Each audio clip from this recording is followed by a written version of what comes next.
car manufacturers take great pride in the robotic precision and quality of building today's vehicles. But there's a car factory in England that can only be described as opulent. The cars are expensive, the building is expensive. The people who work here wear designer clothes to match their designer surrounds. This is no ordinary factory. Welcome to McLaren HQ. It could be just another day in the office, but for the people who work here, it seems Monday mornings are a lot easier to face. And why wouldn't they be, when their office is hailed as one of the most sophisticated workplaces on the planet?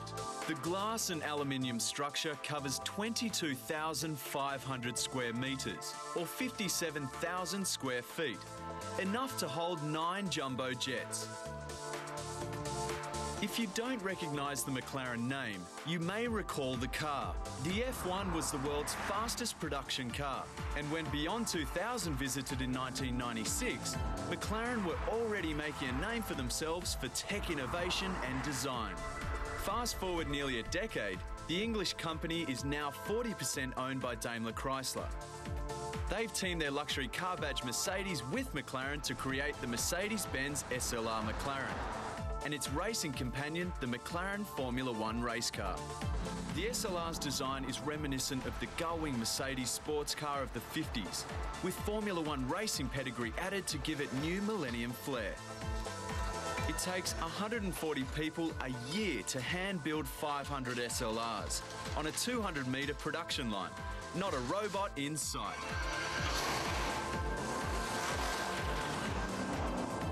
The newly developed V8 supercharged engine can take the car from 0 to 62 miles per hour or 100 kilometres in 3.8 seconds. And the price for this opulence? Around $450,000. But let's face it, if you have that much money to throw at a car, it's not going to be used to get the kids to and from school. In this room, there's around $20 million worth of cars being made. They're so exclusive that the 7-year plan caps production at 3,500.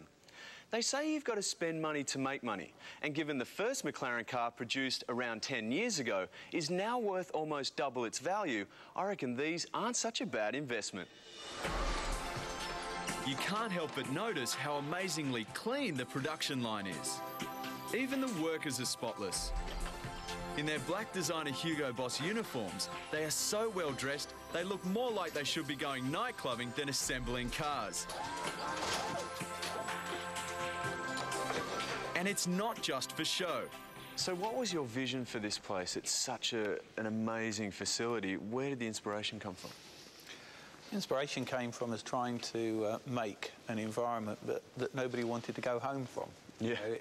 Ron Dennis is the CEO of the McLaren Group. His theory is that if you motivate your staff with inspiring surroundings, they'll reward you back with dedication to their work. At the end of the day, the heart of the company is its people.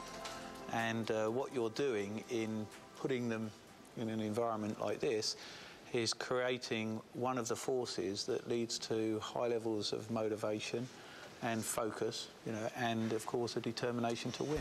It's about aspiring people to be the best in the world and to really set very high goals for themselves. So what you're improving on a sort of week-on-week, month-on-month basis is the mechanisms which determine team spirit and team focus. All up, almost 900 people work in the building. The building's large open-glassed areas would cost a fortune to air condition. So architect Lord Norman Foster hit upon a cool idea.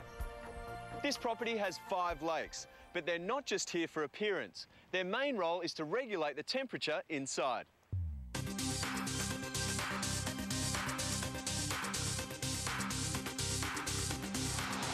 The water flows down here to the pump house, where it builds up enough pressure to pump out 100 litres of water per second.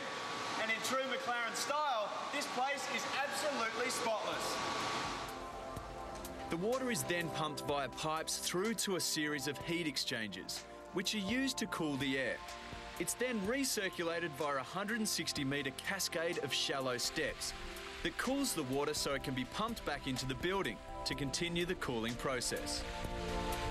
The building is also the place where 9-time Formula One winner Kimi Räikkönen brings his car for a grease and oil. Do you reckon I'll fit in there? It's going to be pretty tight, but let's see.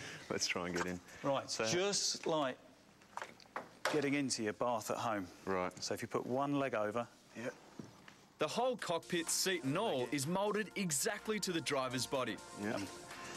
Let your feet drop down. Oh, it's tight. Oh, Kimi's skinny. Very skinny. I can tell you, these things aren't comfortable. But the theory is, if you're thinking too much about comfort, then you're not thinking about driving. For most guys, this is a boyhood dream, and I must admit, I couldn't wait to get in here, but it's pretty uncomfortable, and I can't wait to get out. So tell me how to get out. Right, first I'm off. going to struggle. Okay, hard to believe such discomfort as that can exist in a place that's, well, so impeccably comfortable. Beyond tomorrow, all workplaces should look like this.